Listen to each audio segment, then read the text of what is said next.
Welcome back, students.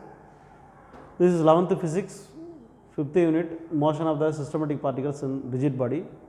So last class we discussed the couple discuss இரட்டை, the force given in the opposite direction, but it is in equal, so there is a rotational motion. சரி, force வெவ்வேறு திசையில் கொடுத்தாலும் மேக்னிடியூடில் வந்து மாற்றம் இருந்துச்சுன்னா it can be both motion translation and also another motion, rotational motion also is there. So now we can see about the principle of moments. அதாவது moment of ஃபோர்ஸ்னால் விசையின் திருப்பு திறன் படிச்சிருக்கோம். அப்போ இங்கே திருப்பு திறனின் தத்துவம் என்ன தத்துவம் அப்படின்னு பாருங்கள். ஏற்கனவே நம்ம சொல்லியிருக்கோம் டார்க் எப்படி கொண்டு வந்தோம். இப்போ வந்து இதில் நம்ம ஞாபகம் வச்சுக்கிட்டு என்னென்னா ஒரு தராசு ஞாபகம் வச்சுக்கணும், ஒரு தராசு தான் ஞாபகம் வச்சுக்கணும்.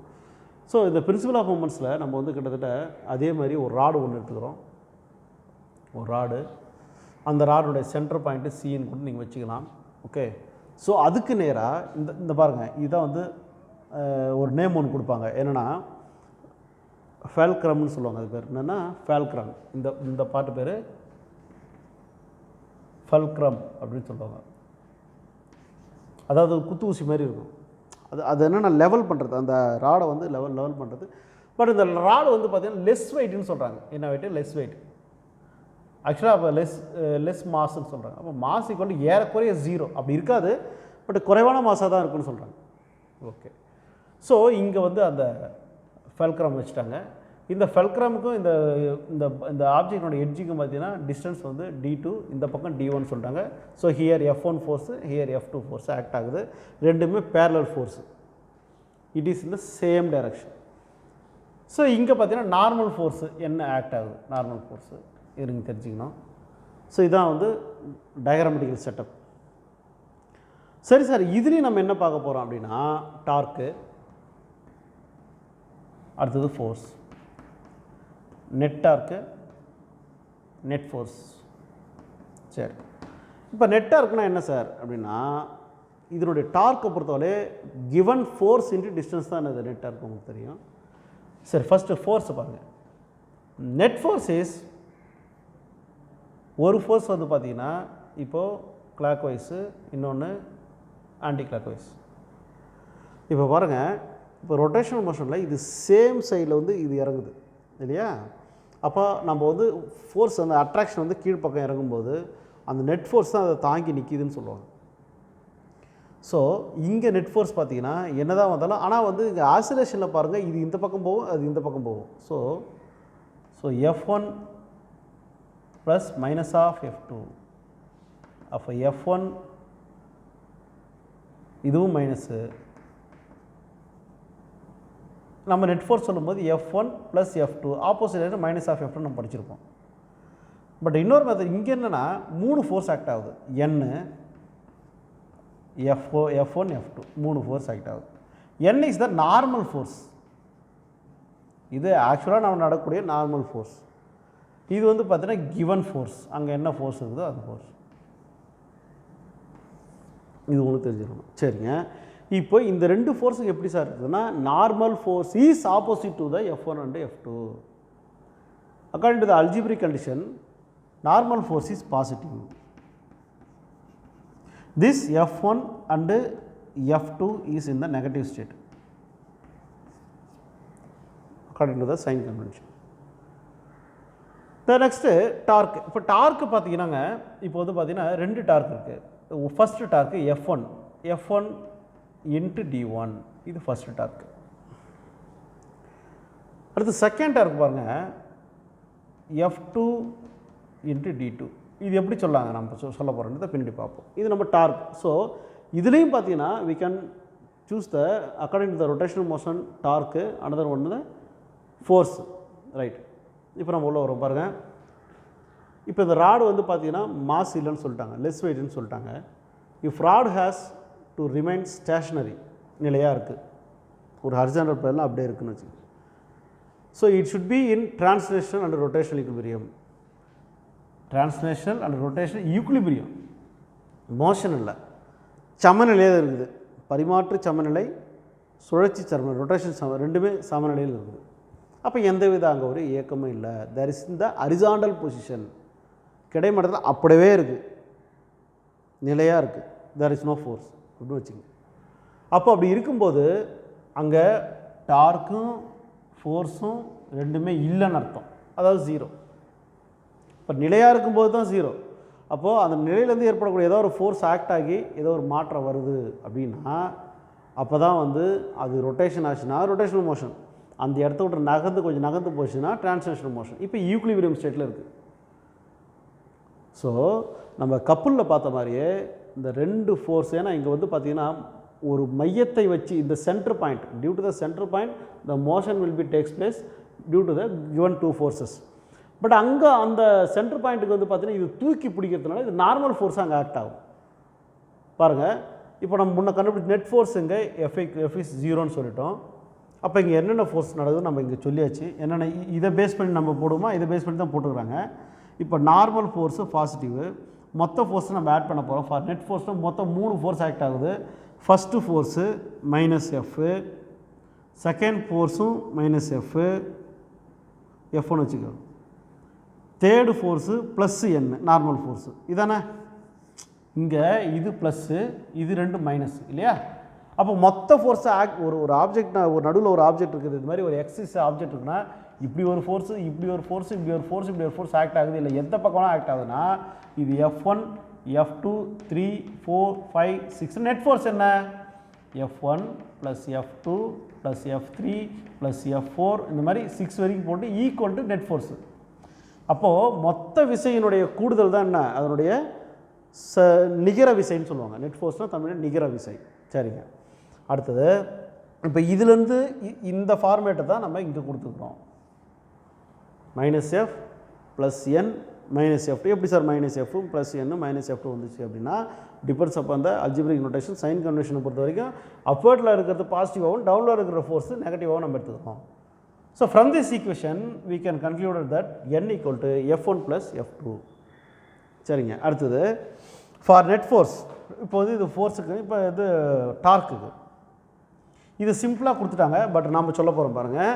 நம்ம லாஸ்ட் கப்பில் நம்ம என்ன சொன்னோம், with respect to C, with respect to the centre of the point, with respect to the centre, the force acting in the with respect to D1, the force F1 act in the A with respect to C. நீங்களே சொல்லுங்கள். the force act in the A with respect to C என்ன வரும்? F1 D1. அடுத்தது the force act in the B with respect to C என்ன வரும்? F2 D2. அவ்வளோதான். ஆனால் இங்கே நெட் ஃபோர்ஸ் இங்கே பாருங்கள் ஈக்குலிபிரியம் ஸ்டேட் நம்ம சொல்லிட்டோம் இல்லையா, அது வந்து ஒரு ஈக்குலிபிரியம் ஸ்டேட்னு சொல்லிட்டோம். நகரவே இல்லை, எந்த ரொட்டேஷன் இல்லை. அப்போ அங்கே ஏற்பட்ட ரெண்டுத்துக்கூட திருப்பு விசை என்னவாக இருக்கும்? ஜீரோவாக தான் இருக்கும். அது ஆப்போசிட் டைரக்ஷன் நடக்குது. அந்த ஃபோர்ஸ் இந்த ஃபோர்ஸுக்கு ஆப்போசிட் ஜீரோவாக தான் இருக்கும். அப்போ நெட் ஃபோர்ஸ் என்ன வரும் பாருங்கள். அப்போது இங்கே பாருங்கள் நெட் ஃபோர்ஸ் ஏன்னா இங்கே ஈக்குலிபிரியம் ஸ்டேட் இருக்கும்போது நம்ம கண்டிஷன் முதல்ல சொல்ல டவ் இஸ் ஈக்குவல் டு ஜீரோன்னு சொல்லிட்டோம். அப்போ ஜீரோனா இங்கே கொடுக்குற ஃபோர்ஸும் இங்கே கொடுக்குற ஃபோர்ஸும் ஈக்குவலாக தான் இருக்கும் அப்படின்னு சொல்லிடுச்சு. உடனே உங்களுக்கு ஒரு கேள்வி ஒன்று வரும். என்ன கேள்வி வரும் அப்படின்னா, சார் அங்கே வந்து பார்த்தீங்கன்னா சென்டர் பாயிண்டில் சி இருந்ததுங்க. ஒரு சென்டர் பாயிண்டில் இருக்கும்போது நம்ம என்ன பண்ணலாம், ரெண்டு ஃபோர்ஸ் கொடுக்கலாம். அது வந்து ரொட்டேஷன் ஆகிறதுக்குலாம் ஆக்சிஸில் ரொட்டேஷன் ஆகும். இங்கே எப்படி இருக்கே எப்படி அப்படின்னா, இங்கே நம்ம வந்து ஒரு ஒரு கன்க்ளூஷன் வரப்போகிறோம். என்னென்னா இது எப்படி வந்து நமக்கு தெரிஞ்சு போச்சு இல்லையா. இப்போ இது D1 F1 minus D2 F2 equal to net force equal to 0. இப்போ நம்ம வந்து கிளாக் வைஸ் ஆன்டி கிளாக் வைஸில் மைனஸ் ப்ளஸ் 0. இப்போ நம்ம வந்து இந்த ஈக்குவேஷன் கொண்டு வந்துட்டோம். இதுதான் வந்து பிரின்சிபல் ஆஃப் மொமெண்ட்டோட ஈக்குவேஷன் சொல்லியாச்சு. இந்த ஈக்குவேஷன்லேருந்து நம்ம நிறைய கொண்டு வரலாம். அங்கே நம்ம கொண்டு வந்துருக்கிறோம். அது என்னென்னு பார்ப்போம். அதுக்கு முன்னாடி உங்களுக்கு சொல்லக்கூடியது என்னென்னா, இப்போ டார்க்கை பொறுத்த வரைக்கும் ஒரு ஒரு கன்க்ளூஷன் வரப்போ நம்ம ஏற்கனவே வந்து with respect to the C force F1 ஏவில் ஆக்ட் ஆகுது, with respect to the C force F2 அதில் ஆக்ட் ஆகுது. சரி பாருங்கள், இப்போது இதனுடைய இங்கே கொடுக்கக்கூடிய மாஸ் வந்து பார்த்திங்கன்னா ஒரு 1000 கொடுக்குறோன்னு வச்சுக்கோங்க, 1000 நியூட்டன் கொடுக்குறோம். ஆனால் இங்கே வெறும் 100 தான் கொடுக்குறேன், 100 நியூட்டன் தான் கொடுக்குறேன். இப்போ என்ன ஆகும் சொல்லுங்கள். அங்கே 1000 கொடுக்குறேன், இங்கே 100 மட்டும் தான் கொடுக்குறேன். இப்போ இதில் நீங்கள் என்ன தெரிஞ்சுக்கிட்டு வரீங்கன்னா, இப்போது அது ஈக்குலிபிரியம் ஸ்டேட்டில் இருக்குமா? ஒரு தராசு தான், இந்த மாதிரி இதான் தராசு. இந்த பக்கம் ஒரு வெயிட்டு, இந்த பக்கம் ஒரு வெயிட்டு. இந்த பக்கம் வந்து நம்ம அங்கே இருக்கிற வெயிட்டு, இந்த பக்கம் வந்து அவர் வெயிட் நம்ம கொடுக்குற வெயிட்டுன்னு வச்சுக்கோங்க. ஃபார் எக்ஸாம்பிள் இப்போ இதில் நம்ம இப்படி பிடிக்கிறோம், அந்த இடத்துல வந்து நம்ம எப்படி அதை லெவல் பண்ணுறது? இங்கே ஃபோர்ஸ் அதிகமாக இருக்குது, இங்கே கம்மியாக இருக்குது. அப்போனா இது என்ன அர்த்தம்? இதை விட 10 மடங்கு அதிகமாக இருக்குது, 10 மடங்கு குறைவாகுதுன்னு அர்த்தம். அப்போ இந்த டிஸ்டன்ஸை நம்ம மாற்றலாம். இப்போ என்னென்னா, இப்போ என்ன இந்த டிஸ்டன்ஸை D1 டிஸ்டன்ஸை இப்போ ஃபார் எக்ஸாம்பிள் இந்த வரைகிற பாருங்கள், இந்த இடத்துல அந்த ஃபேல்க்ரம் இருக்குது. இந்த டிஸ்டன்ஸ் வந்து 1 மீட்டர், இந்த டிஸ்டன்ஸு இது 10 மீட்டராக வைக்கிறேன். எப்படி இந்த டிஸ்டன்ஸ் 1 மீட்ரு 10 மீட்டராக வைக்கிறேன். இப்போ பாருங்கள், இப்போது ஃபோர்ஸ் எவ்வளோ? இப்போ டார்க் பாருங்கள், torque equal to net dark equal to இந்த டார்க் ஈக்குவல் டு ஃபோர்ஸ் பாருங்கள். ஃபோர்ஸ் அங்கே என்னது? F2ல் இப்போ F2 D2, F2உடைய ஃபோர்ஸு 100, D2உடைய ஃபோர்ஸு 10, மொத்தமாக எவ்வளோ? 1000 நியூட்டன். டன், நியூட்டன் மீட்டர். அடுத்த டார்க் பாருங்கள், டார்க் ஈக்குவல் தெரியாது நினைக்கிறேன், dark equal to F1 D1 வச்சுக்கோங்க. இப்போ இங்கே என்ன வரும்? F1 D1, F1 எவ்வளோ? 1000, டிஸ்டன்ஸ் எவ்வளோ? 1 metre, therefore how many? 1000 newton metre.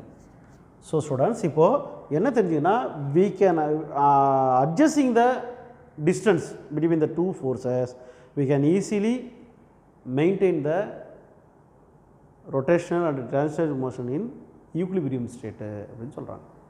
இதுதான் பிரின்சிபல் ஆஃப் மூமெண்ட்ஸ், திருப்பு திறனின் தத்துவம் அப்படிங்கிறாங்க. சரிங்க, அடுத்தது இந்த ஈக்குவேஷன்லேருந்து நம்ம என்ன கொண்டாடுறோம் பாருங்கள். இந்த ஈக்குவேஷன்லேருந்து ஃபோர்ஸ்லாம் ஒரு பக்கம் வச்சுங்க, F1/F2 ஈக்குவல் டு dV2/d1. இப்போ இதில் F1 வந்து லோடு, ஒரு 1 கிலோ 2 கிலோ 3 கிலோ ஒரு 1000 கிலோ லோடு வச்சுங்க. F2 என்பது அவர் எஃபர்ட், அதுக்கு நிகராக நம்ம என்ன பண்ண போகிறோம்? கொடுக்க போகிறோம், அதுக்கு நிகராக கொடுக்க போகிறோம். Right. So we get advantage